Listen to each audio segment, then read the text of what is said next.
be upon our last Prophet Muhammad sallallahu alaihi wasallam, upon his righteous family, his noble companions, and also upon all of those who follow the path of truth. And God willing, inshallah, that is all of us who are here today. Assalamu alaikum wa rahmatullahi wa barakatuh. It's really my great distinct pleasure and honor to be here today to talk to you about this issue of Guantanamo and the struggle for justice and human rights that goes on there. I'm inspired always by telling others about my experience, my story of what it was like for me as a U.S. Army Muslim chaplain to serve in this now notorious prison camp. And I hope that my presentation today is one that inspires all of you to do what you can to stand up for justice and human rights. Let me begin by telling you a little bit more of my background. You heard much of it in the introduction. I'm a third-generation Chinese American, meaning it was my grandparents who came to the United States. Both of my parents were born in America, as well as myself and all of my brothers and sisters, my two older sisters and my two younger brothers. You heard I was a former military officer and chaplain, graduating from the prestigious West Point, the United States Military Academy. But not only am I a graduate of the Military Academy and a former U.S. military member, but the military is actually rooted in my family. My younger brother is also a West Point graduate. And my other younger brother serves today on active duty as an Army doctor. My one brother, who is a West Point graduate, as we speak right now, serves with the U.S. military in Iraq. My father also served in the U.S. military. He was drafted during World War II. So the military culture is rooted in my family. And having served in the military, I can say that it's been an experience that I'm proud of with regard to the contributions that myself and other family members had made towards what's known as national security. But not only am I former military, you heard in the introduction that I am a Muslim convert. I converted to Islam in 1991, shortly after I graduated West Point. My journey to Islam, in and of itself, is an inspiring story. One that I hope to share with all of you in another setting, in another presentation. But yes, I converted to Islam, and being a Muslim is an essential part of my life's experience, because ultimately I would then go and achieve the goal of becoming a Muslim chaplain. I was one of the first chaplains to serve within the ranks of the United States military. And let me tell you a little bit about chaplaincy in the military. What is chaplaincy? The role of the chaplain in the U.S. military is to defend religious freedom, to defend the rights of religious freedom for all those who serve in the military. But not only do we chaplains defend those religious rights of those soldiers serving, but we also defend the religious rights of those civilian employees who may be working on military installations, and also to those prisoners who may be incarcerated or imprisoned by the U.S. military.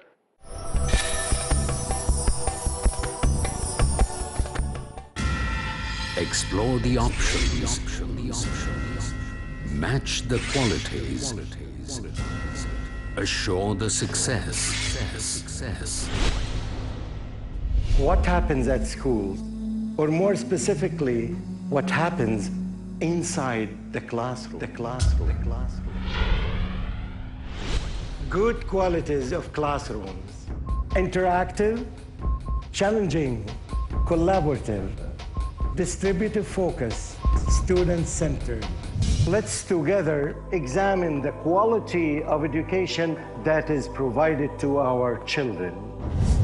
To judge this quality precisely, join me on Peace TV. Join Dr. Mamdou Muhammad in Teaching at School every Sunday, Tuesday and Thursday at 6 p.m. Saudi Arabia and 7 p.m. UAE on Peace TV. Where truth is hidden and misleading quotations create confusion. Where truth is hidden, lack of knowledge and wisdom cause upheaval and commotion. Where truth is hidden, manipulated scriptures and twisted facts emerge. This very hidden truth creates false propaganda, mayhem, chaos, disorder, and turmoil in our lives and the world order. But is there anyone with courage and wisdom? What is the truth, and who has the courage to expose it?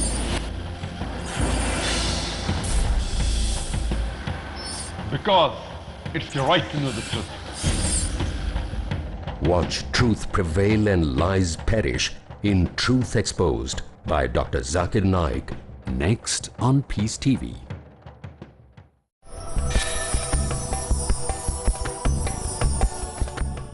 One of the things that I saw and recognized first and foremost in my assignment to Guantanamo was that role to defend religious freedom.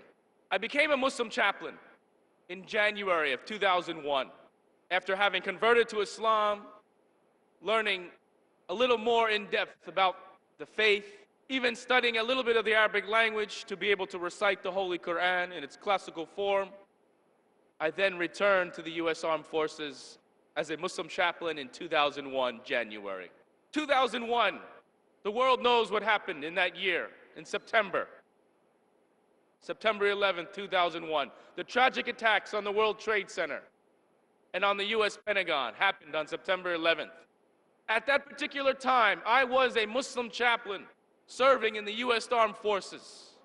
It was almost immediately following these attacks that I was approached by senior level leaders, and they would ask me if I would begin training, teaching Islam and the Muslim culture to the soldiers who were serving within the ranks.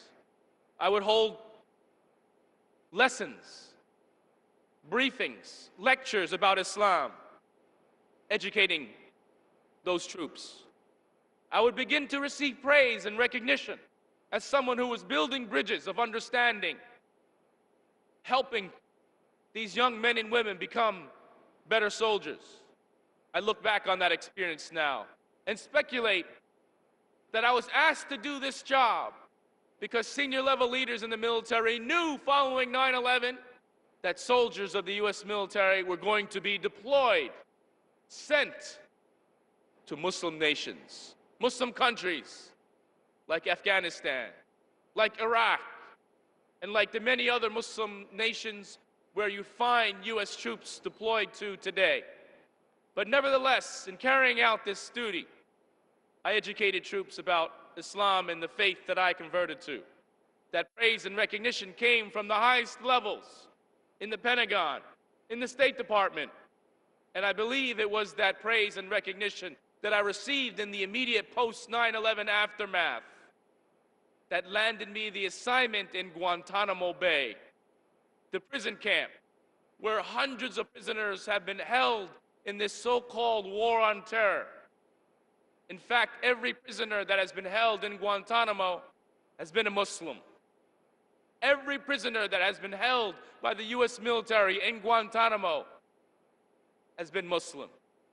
And when I was sent there in November of 2002, there were some 660 or so prisoners, all of them Muslim. I look back at that assignment when I was given the orders to go to Guantanamo Bay. I speculated then as well that perhaps I was being sent as a Muslim chaplain to Guantanamo Bay so that my government, so that my nation could say to the world that yes, indeed, there were hundreds of Muslim prisoners being held in Guantanamo Bay, but that also we had in Guantanamo Bay our U.S. Army Muslim chaplain. And that, perhaps, would be an indication to the world, to the international community, that the United States was treating these prisoners in Guantanamo Bay humanely, that the United States was being sensitive to the religion, to the faith of these prisoners, which was Islam, which is Islam. I thought perhaps that was the reason behind me being sent to Guantanamo. Well, when I got down to Guantanamo as the Muslim chaplain, I learned that I did have two roles to play. One role was to be an advisor to the camp commander on how religion affected this military detention operation, how the religious practices of these prisoners, these Muslim prisoners, affected the detention operation. That was my first role as an advisor. The second role that I had was to be a chaplain to all of the Muslims in Guantanamo, not only the 660 or so Muslim prisoners, but I was also a chaplain to the many American Muslims down in Guantanamo. Yes, there are also American Muslims in Guantanamo, but not as prisoners. There are many American Muslims who work down in Guantanamo, serving mostly as translators. Imagine, at that time, 660 or so Muslim prisoners being held in Guantanamo. How many languages do you think were spoken in this prison camp? Many languages, from Arabic to Pashto, Farsi, Urdu, Turkish, Chinese. European languages included German, French, Russian. Who handled the linguistic needs of this military prison operation? Translators, American translators, most of whom were American Muslims. I was a chaplain to the American Muslims, as well as a chaplain to the Muslim prisoners. But in my role as a chaplain to the Muslim prisoners, I was given authorized, unescorted access into the prison cell blocks. I was one of the very few individuals who was allowed to speak openly and freely with the Muslim prisoners. And in that dialogue, in that conversation, in that personal interaction with these prisoners in Guantanamo, I learned a lot of what was really going on inside this prison camp. Not only inside the prison cell blocks, but also inside the interrogation rooms. In Guantanamo, there are two operations. There's a detention operation where the prisoners are being held in the cell blocks. Back then, they were being held in what was like caged-like cells. That part of the operation was ran by guards, military police, who handled the everyday needs of the prisoners, like bringing the prisoners their food, their change of clothes, escorting prisoners to recreation, those types of things. That's one side of the operation. The other side of the operation is the intelligence gathering operation, where interrogators and military intelligence officers interrogate the prisoners to try and extract information from them. Well, I learned of the abuses that was going on in the cell blocks and in the interrogation rooms, not only from the prisoners directly themselves, but also from many of the American translators who worked in these intelligence and guard operations and had much information about those transgressions. As a U.S. Army chaplain, whose role was to defend religious freedom, I became very disturbed learning how religion in Guantanamo was being used as a weapon. Yes, religion was being used as a weapon in Guantanamo. And because each and every one of the prisoners in Guantanamo is a Muslim, it was the use of Islam, the Muslim faith, as a weapon against these Muslim prisoners. And I want to share with you a little bit about how that was being done. How these individuals in Guantanamo were being persecuted for their faith, for believing in one God, for believing in Allah subhanahu wa ta'ala. One of the ways in which this was being done is something the world learned about in 2005, first from a Newsweek magazine article, which reported that the Holy Quran down in Guantanamo Bay was being desecrated by U.S. personnel. As the Muslim chaplain who was down in Guantanamo Bay in late 2002 and most of 2003, I will confirm that the Holy Quran, the words of Allah subhanahu wa ta'ala azza wa jal, was disrespected and desecrated by U.S. personnel. Guards, when they searched the cells of the prisoners, and in any prison operation, of course, there's a need for security operations. But when prisoners searched the cells, they searched the belongings, the items, and when they came to the Holy Quran, they would turn it upside down and violently shake it, thinking that something dangerous might fall out. But instead, it was the bindings of the Mus'haf, of the Quran itself, that were torn, that were cracked, that were ripped, along with many of the pages. And when guards finished searching through the Quran, they recklessly tossed the Quran onto the floor. Because the prisoners were being held in these open-aired cell-like cages, they could observe how the guards were conducting the search and how they were disrespecting the words of Allah. And the prisoners became angry. They became furious. And they began to protest. They banged on their steel beds. They banged on their steel doors in protest of how the Holy Quran was being disrespected. Their protests then turned to hunger strikes and even suicide attempts. Some of the Muslim prisoners in Guantanamo tried to hang themselves in their cell in protest of how the Holy Quran was being disrespected. Those more extreme measures of protest occurred when it was learned by prisoners that the Qurans were being taken into the interrogation room.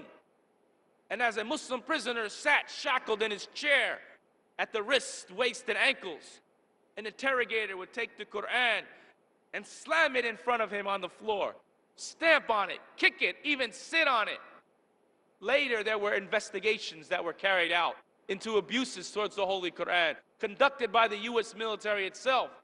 And they revealed that even the Holy Quran was at times urinated on by U.S. personnel. La hawla wa la quwwata illa billah.